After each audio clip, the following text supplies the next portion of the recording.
Subscribe our channel Koraput fast.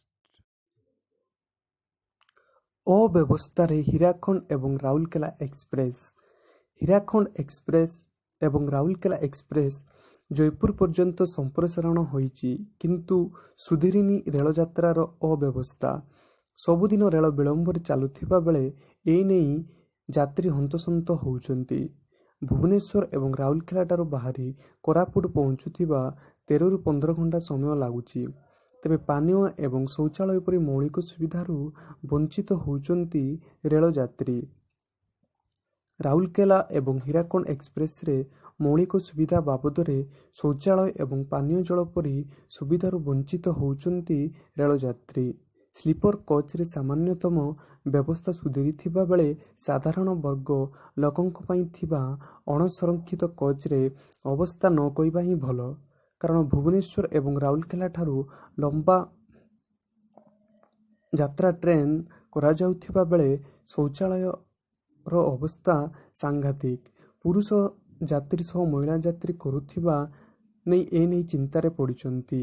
स्थान स्थान रे पान छेप एवं अस्वच्छ अवस्था रे रहिथिबा शौचालय सह यात्रा करबाकू बाध्य होउचंती जयपुर बासिंदा।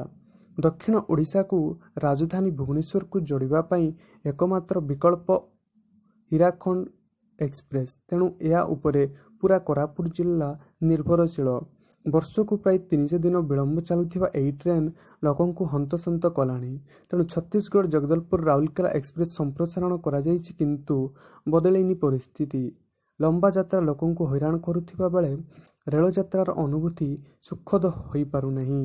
आमे शेष रे यह कहि परिबु जे आधुनिक भारत रे बुलेट ट्रेन रो स्वप्न देखा जाउथिबा बेले उपांत अंचल रे रेल यात्रार सामान्यतम सुविधा पाइबाकू एणिकी कोरापुट बासी बाकी रहिला।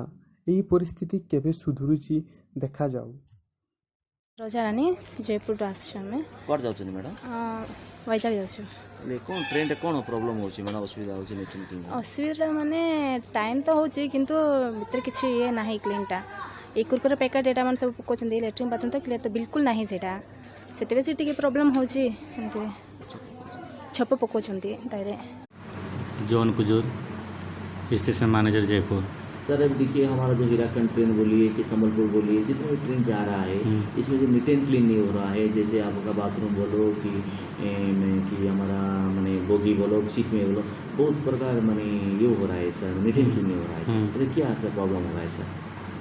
देखिए वो कोचिंग ट्रेन का क्लीननेस तो डायरेक्ट वो लोग जहाँ से गाड़ी ओरिजिनेट होती है, जैसे हावड़ा जगदलपुर का समलेश्वरी, ये क्या हाँ समलेश्वरी का, उसका तो डायरेक्ट उसी में आते हैं सफाई वाले लोग, वो ही क्लीन करते हैं। और उसके बाद हीराकुंड का कोरापुट वाले जो कॉन्ट्रैक्टर हैं वो लोग करते हैं। राउरकेला का भी वही लोग करते हैं। नहीं, राउरकेला से जो आते हैं ट्रेन में रहते हैं ऐसी। क्या प्रॉब्लम है?